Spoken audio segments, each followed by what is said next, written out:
So আপনারা Facebook open করে নেবেন এবং আপনারা আইডি যে আইডিতে স্টোরি করছেন সেই আইডিটি আপনারা লগ ইন করে নেবেন। তারপর আইডির উপরে আপনারা ক্লিক করবেন।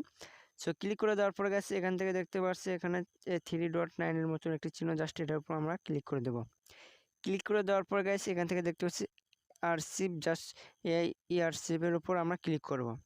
ঠিক আছে, সো ক্লিক করে দেওয়ার পরে এরকম ইন্টারফেস আসবে। সো এখান থেকে আমরা দেখতে পাচ্ছি স্টোরি ইয়ারশিপ, জাস্ট আমরা এটার উপর ক্লিক করে দেব। সো এটার উপর ক্লিক করে দিলে কিন্তু আপনাদের সারা জীবনের যত স্টোরি করছেন সব স্টোরি কিন্তু আপনারা এখানে দেখতে পারবেন। যেমনটা আমারটাতে দেখা যাচ্ছে, আমি যত স্টোরি করছি সব স্টোরি কিন্তু এখানে আমি পেয়ে যাচ্ছি। সো অনেকের ফোনে কিন্তু আবার এটা নাও আসতে পারে গাইস, এটা কিন্তু আপনার অনেকের ফোনে কিন্তু অফ থাকতে পারে। সো কীরকম থাকতে পারে আমি নতুন একটি আইডি লগ ইন করে দেখা দিচ্ছি, যাদের এটা অন করা নাই তাদের কীরকম আসবে। সো বন্ধু আমি নতুন একটি আইডি এখানে লগ ইন করে নিয়েছি, জাস্ট আগের মতো আমরা এখানে 3 ডটে ক্লিক করব।